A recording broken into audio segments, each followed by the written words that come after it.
네, 반갑습니다. 마르스 김동석의 리얼 주식입니다. 오늘 마르스 김동석의 리얼 주식은 삼성 로봇 대장주 2주식 길게 보면 10배 올라갑니다. 소액이라도 꼭 투자하세요.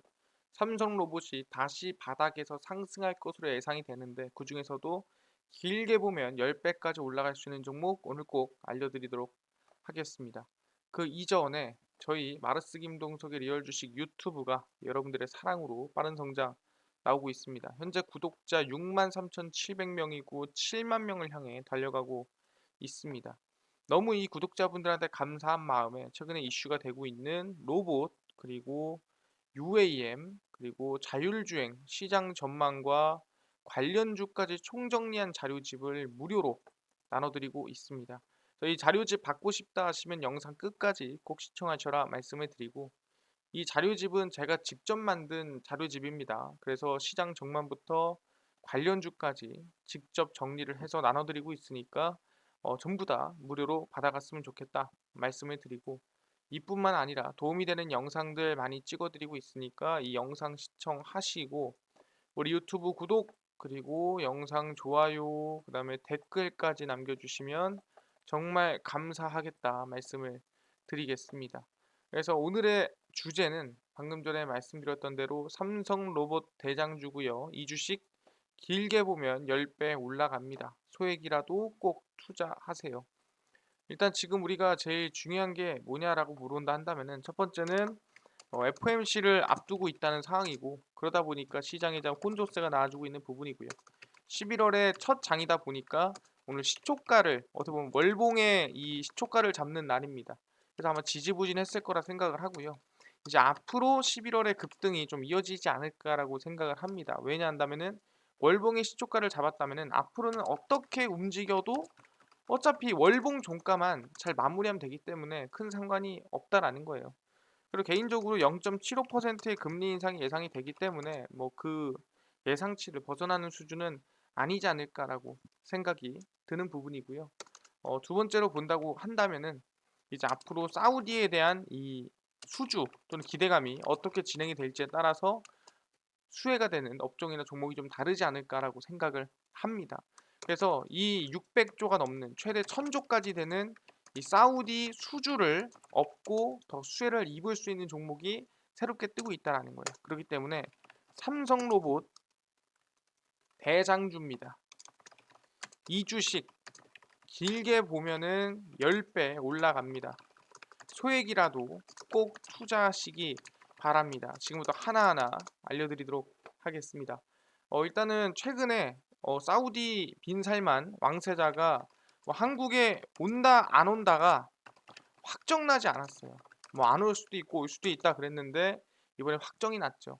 사우디 실권자 빈살만 왕세자가 이달 중, 그러니까 11월 중에 방한한다라고 발표를 했습니다. 그래서 사우디아라비아의 실질적인 통치자로 평가받는 무하마드 빈 살만 왕세자가 이달 중순 한국과 사우디 수교 60주년을 맞아 한국을 방문을 합니다. 빈 살만 왕세자의 방한 여부를 놓고 그동안 무산이라든가 여러 가지 소식들이 나왔지만 결국 한국을 찾는 쪽으로 가닥이 잡혔다라는 부분이고 빈 살만 왕세자는 방한 계기에 윤석열 대통령과의 양자 회동을 통해 우호를 다질 예정입니다.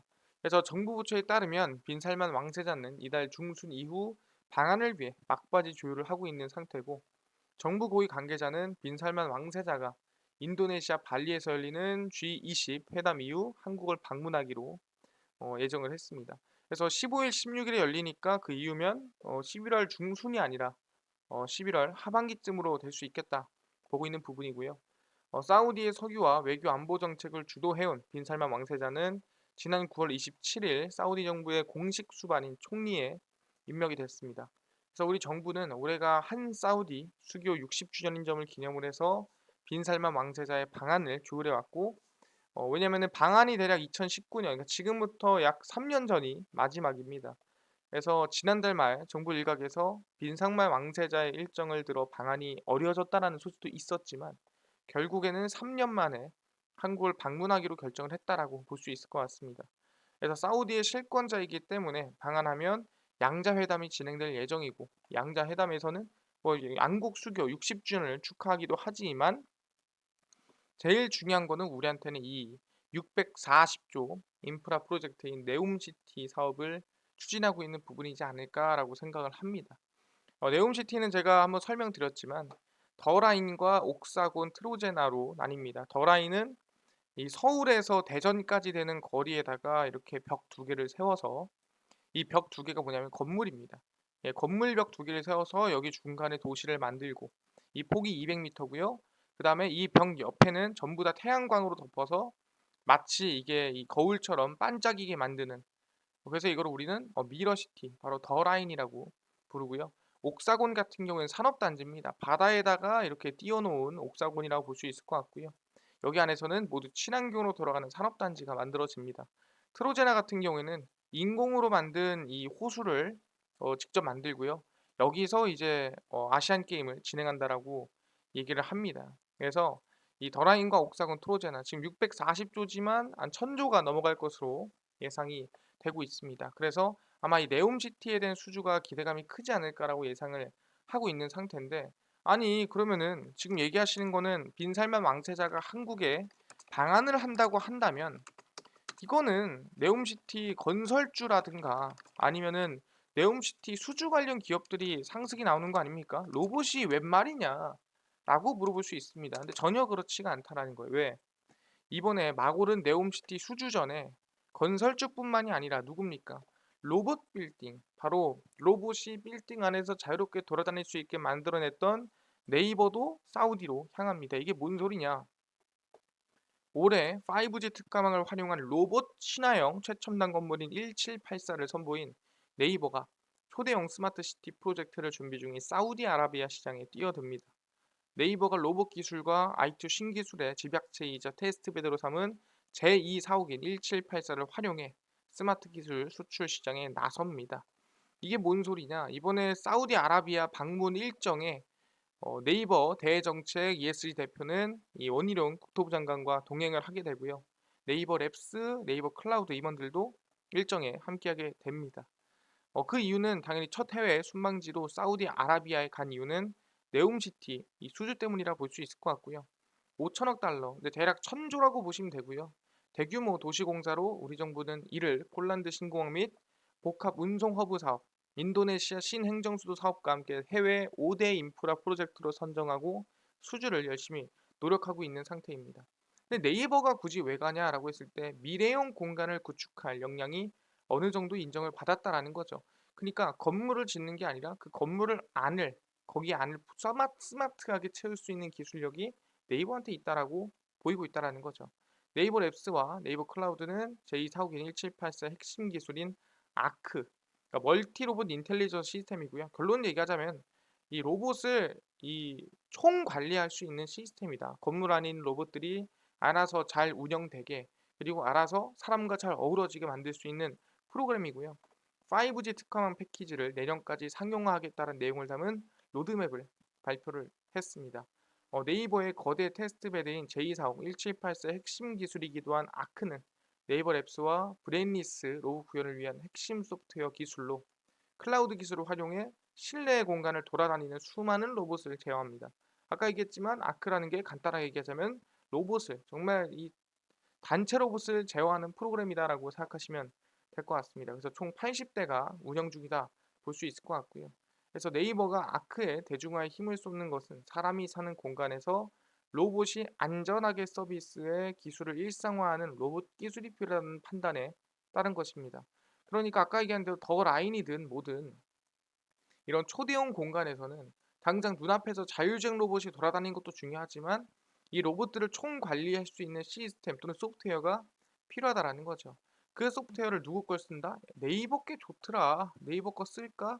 라고 하면서 이제 로봇 수주도 들어가고 있다라고 볼 수가 있다라는 거죠.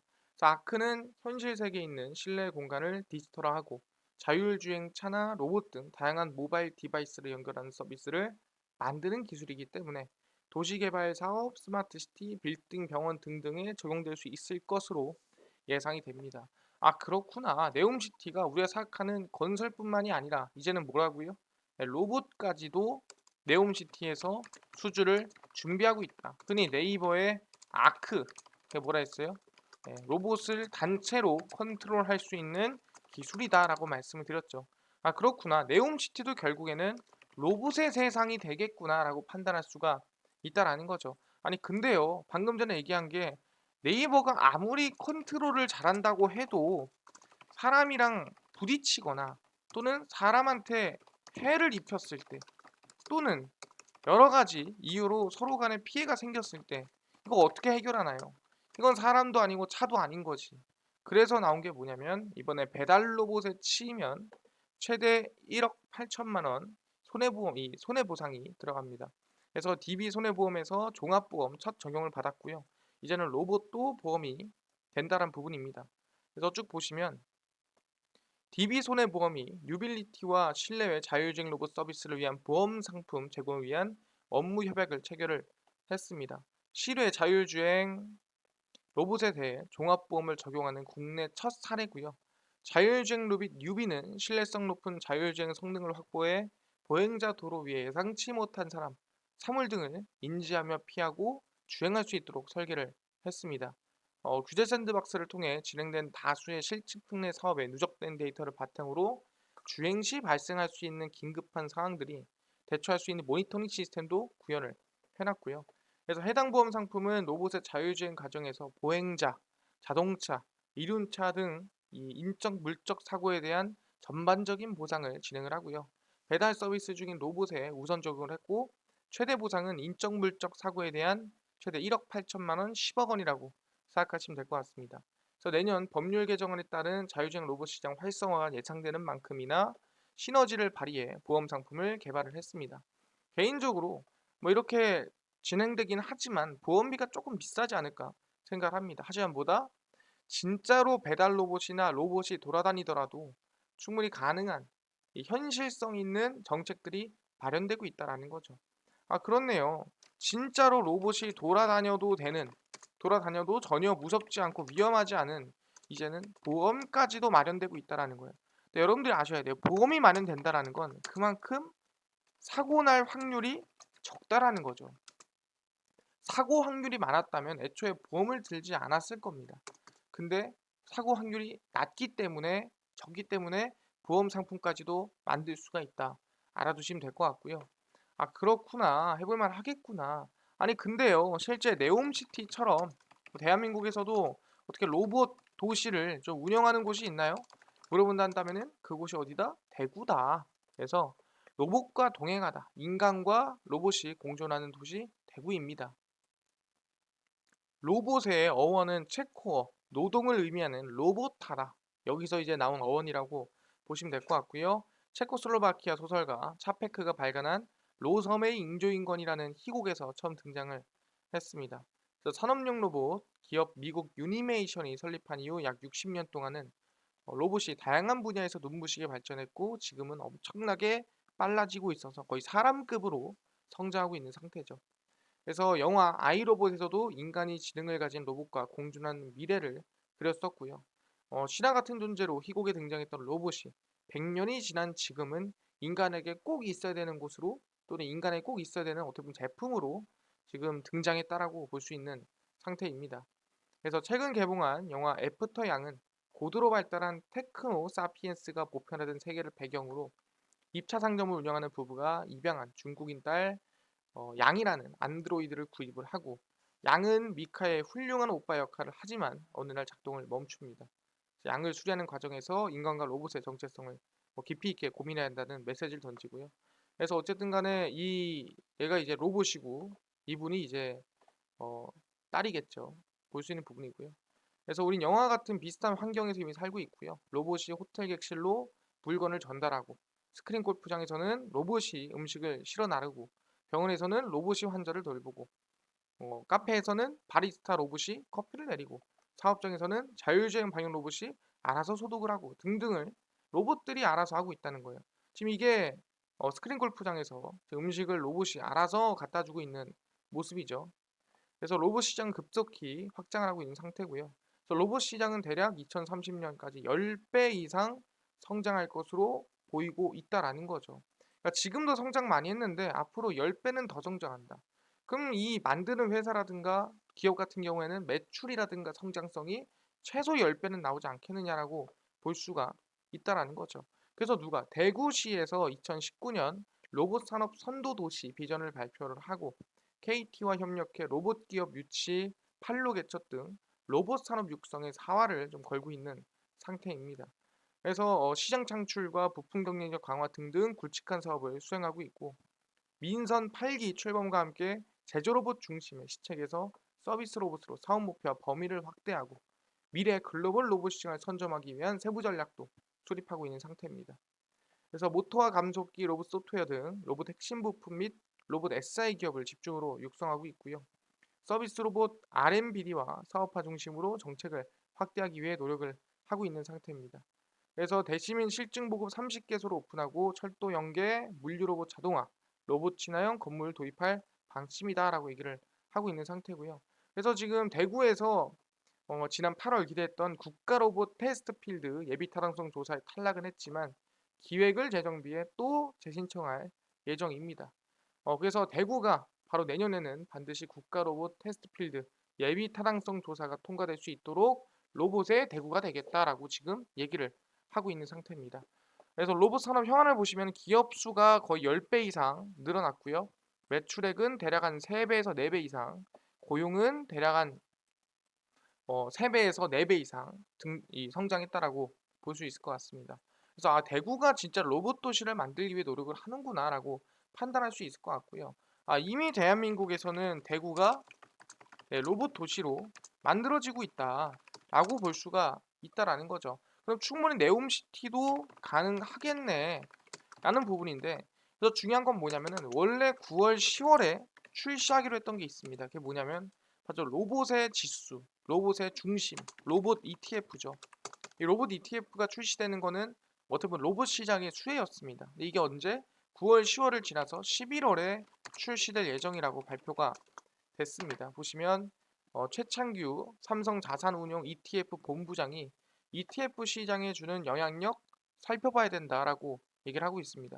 보시면은 삼성자산운용이 오는 15일, 11월 15일에 로봇 ETF를 출시할 예정입니다. 증시 불황기에도 주가 하락 방어에 성공한 로봇 종목들이 담겨 있어 주목이 되고 있는 상태고요. 최창규 삼성자산운용 ETF 컨설팅 본부장은 2022 글로벌 ETP 컨퍼런스 서울에서 기자와의 인터뷰에서 ETF에 접근할 때 수익성만 보면 안 된다. 왜 출시됐고 ETF가 나옴으로써 어떤 영향을 줄 것인가를 확인해 봐야 된다 얘기를 하는 거고요. 사실상 메타푸스 ETF 같은 경우에는 삼성자산운용에 좀 어떻게 보면 성공한 ETF 중 하나라고 볼 수 있는 상태입니다. 그래서 최근 주목을 받고 있는 산업으로 로봇을 꼽았고요. 증시 불황해도 방어한 종목이 로봇이다.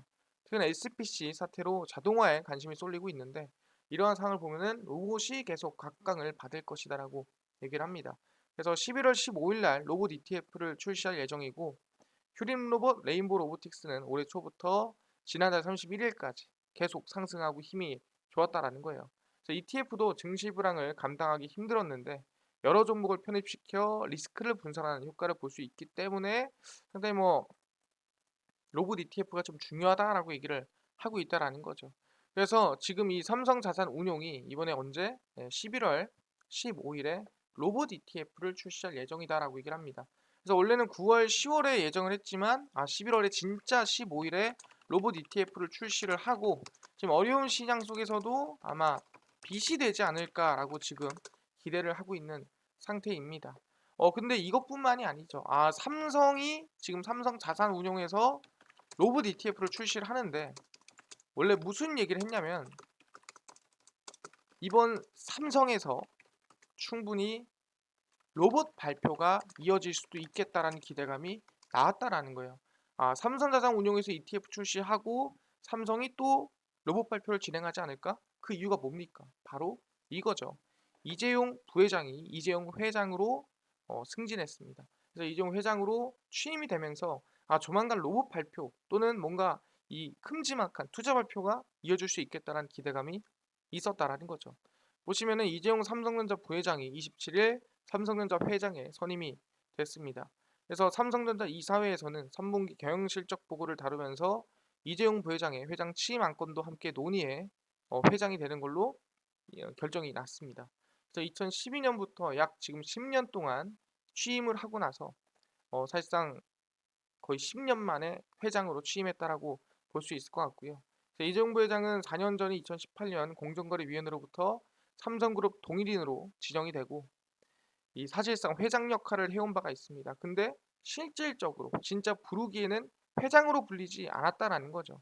그래서 이재용 부회장의 회장 승진 가능성은 이틀 전인 25일 이건희 회장 2주기에 원로 경영진과 전 현직 사장단 300여 명이 참석하고 1주기는 일부 사장단만 보였던 것과 다른 모습의 가능성이 높겠다라고 얘기를 한 겁니다.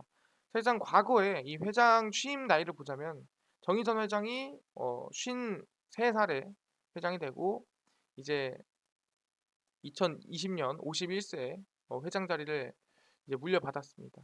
그리고 구광목으로 회장 같은 경우에도 이미 일찍 회장 자리에 올랐는데 삼성전자 이재용 부회장이 어떻게 보면은 제일 늦게 회장 자리에 오른 게 아닌가라고 얘기를 하고 있는 상태고요. 그래서 얘기하는 게 삼성전자의 창립 기념일인 11월 1일 이때 아마 제2 신경영 비전, 그러니까 뉴 삼성을 발표할 가능성이 매우 높다라는 거죠. 왜냐하면 내년은 이건희 회장의 신경영 선언 30주년이기도 하기 때문에 뭔가 중심적인 발표가 이어지지 않을까라는 기대감이 나아지고 있습니다. 아 그렇구나. 이재용 삼성전자 회장이 뭔가는 발표하겠구나라고 얘기를 했다라는 거예요. 아 이번에 이재용 회장으로 취임을 하면서 뭐다? 아 이제 뉴 삼성 발표가 이어질 것이다. 어디서? 삼성전자 창립 기념일 날 기대감이 컸다라는 거죠. 그래서 확인해 보면은 삼성전자 53주년 창립 기념일 한종희 부회장이 얘기했다라는 거예요. 이게 뭔 소리냐? 이재용 회장이 어디 갔냐라고 얘기할 수도 있겠죠. 그래서 한종희 삼성전자 DX 부문장 부회장은 삼성전자 창립 53주년 기념식에 참석을 해서 삼성전자의 저력과 도전 의지를 바탕으로 또 한번 새롭게 변신해 새로운 역사를 만들어 나가자라고 얘기를 했습니다. 그래서 왜 이렇게 보냐라고 물어봤는데 삼성전자에 따르면 이날 행사는 애초 축하 공연 등이 준비가 돼 있었습니다. 당연히 이재용 회장도 참석 예정이었겠죠. 근데 29일 이태원에서 벌어진 사고 희생자를 추모하자는 의미에서 최대한 조용하게 진행이 됐고요. 묵념으로 희생자를 추도하기도 한 모습이었습니다. 그래서 한 부회장이 AI, 사물인터넷, 로봇 메타버스 살짝 언급 정도만 했다라고 보시면 될 것 같고요. 실제 이재용 회장이 참석하지 않았다, 불참했다라고 보시면 됩니다. 그렇네요. 이게 이태원 사고로 인해서 뭔가 화려하고 뭔가 이 임팩트 있는 발표를 할 만한 자리는 아니었다. 지금은 일단 이태원 사고를 추모하는 게 정답이다라고 이번 이재용 회장이 결정을 한 거고 그렇다면 뭐예요? 조만간 아마 제대로 발표할 가능성이 높다라는 거죠. 왜? 과거에 보시면 아시겠지만 이미 삼성전자가 로봇 사업팀을 그때 인력을 연말까지 2배 이상 늘리겠다 이미 발표를 언제 5월에 했었다라는 거죠. 그러니까 하반기는 삼성전자 로봇의 하반기로 만들겠다라고 얘기를 했습니다. 그래서 삼성전자가 로봇 사업 부문 인력을 대폭 늘린다. 상용화 제품인 잼스 출시를 앞두고 공격적인 인재 수혈에 나선 것으로 분석이 된다. 삼성전자 부회장, 이 당시에는 부회장이었죠. 낙점한 핵심 미래 사업의 한 축인 로봇을 미래 먹거리로 추진하겠다는 의도로 읽힌다라고 놔주고 있고요. 현재 로봇 사업팀은 인력을 130명 대비 연말까지 2배 이상 더 늘리려는 이 방안을 추진하고 있다라고 얘기를 하고 있고요. 로봇 사업팀이 공격적인 인재 확보에 나선 것은 지난해 말 이 로봇 사업화 태스크포스 TF에서 정식 부서로 격상됐지만 인력 규모가 너무 낮아서 이제 더 많이 필요하다라고 얘기를 하고 있는 거죠. 그래서 로봇 TF팀에서 정식 사업팀으로 격상이 됐고요.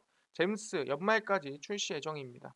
가정용 서비스 로봇도 출시 전망이고 인력을 2배 이상 늘리겠다라고 얘기를 했죠. 그래서 지금 보시면은 외부 경력 채용 등을 적극적으로 추진하고 나서고 있다라고 보시면 될 것 같고요. 그래서 기구, 하드웨어 개발, 해외 영업, 사업 기획, 로봇 규격, 사업 전략 등 직군에 대해서 채용을 하고 있는 상태입니다. 그래서 잼스에 관련된 로봇 출시를 앞두고 있고요. 아마 연말 전까지 나오지 않을까 생각을 하고 있습니다. 그래서 미래 핵심 사업으로 로봇을 삼았기 때문에 삼성전자가 아마 전폭적인 지원에 나서서 고령화이자 아니면 사회 문제를 좀 더 해결해 나갈 수 있는 삼성전자가 되지 않을까 기대감이 크다라는 거죠. 아 그렇네요. 어차피 삼성전자는 인력 2배 이상 늘린다라고 이미 얘기를 했다라는 거예요. 아 그렇네요. 삼성전자는 이미 로봇 사업팀 올해 말까지 인력 2배 이상 늘린다. 그리고 올해 안에 삼성전자 로봇 출시한다라고 발표를 했습니다. 아, 기대감이 충분히 있다라는 거죠. 그렇기 때문에 우리는 삼성 로봇 관련주 플러스 로봇 ETF 관련주 관심을 가져야 된다 말씀을 드리고요. 그래서 저는 항상 로봇 대장주에 대해서는 정리해 드립니다. 감속기 관련주 말씀드리고요. SPG, 그다음에 해성 TPC 설명드리고 있고, 그다음에 로보티즈 자율주행 로봇 관련주죠. RS 오토메이션, 삼성전자 로봇 관련주입니다. 4개 말씀을 드리겠습니다. SPG고요. SPG가 눌릴 만큼 눌렸습니다. 그러니까 많이 내려왔다는 소리죠. 많이 내려왔기 때문에 관심을 가질 만한 구간이라고 생각을 하고요. 해성 TPC 같은 경우에도 주가가 좀 상승이 나온 이후에 저가에 있는 부분이에요. 그래서 저가에서 추가 반등이라든가 상승 기대해 볼 수 있지 않을까 생각을 하고 있고요. 로보티즈 같은 경우에도 주가 상승이 이제 추세적으로 바닥에서 올라와주고 있는 부분이다라고 확인할 수 있는 부분이고, RS 오토메이션도 저가에서 로봇 기대감으로 나와주고 있는 부분이다라고 말씀을 드리겠습니다. 그래서 이렇게 로봇 관련주에 관심을 가지시면 되는데, 이뿐만이 아니라 아까 전에 로봇 그리고 UAM 이 자율주행 관련된 시장 전망과 관련주까지 총정리한 자료집을 100% 무료로 나눠주신다고 하셨는데, 이거를 어디서 받을 수 있나요? 라고 물어보신 분들이 있고요. 나는 당일 급등이 예상되는 단타 종목을 매일 무료로 좀 나눠주시고, 장 시작 전에 급등이 예상되는 뉴스라든가 시황을 좀 무료로 좀 정리해 주시고, 난 테마주라든가 매매법 강의를 좀 무료로 좀 나눠주세요 하시는 분들이 있어서 김동석 대표가 100% 무료로 나눠드리고 있습니다. 바로 김동석의 리얼 주식 연구소라는 100% 무료 어플이고요. 이 어플은 각 스마트폰 안에 내가 아이폰을 씁니다. 그러면 앱스토어에서 무료로 설치 가능하고요. 갤럭시를 씁니다. 그럼 구글 플레이나 플레이 스토어에서 무료로 설치가 가능합니다. 아, 여기 들어가면은 전화번호나 개인정보 입력해야 되는 거 아니에요? 물어보시는데 아무것도 입력 안 하셔도 된다 말씀드리고요. 스마트폰 내 앱스토어, 구글 플레이, 플레이 스토어에 접속을 하시고요. 뭐라 검색하냐? 스마트폰 내에서 김동석의 리얼 주식 연구소라 검색을 하시고요.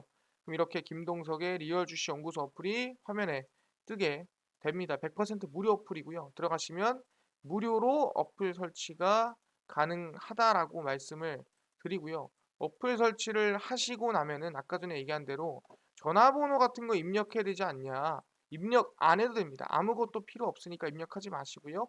그냥 어플 무료로 설치를 하셔라 말씀을 드립니다.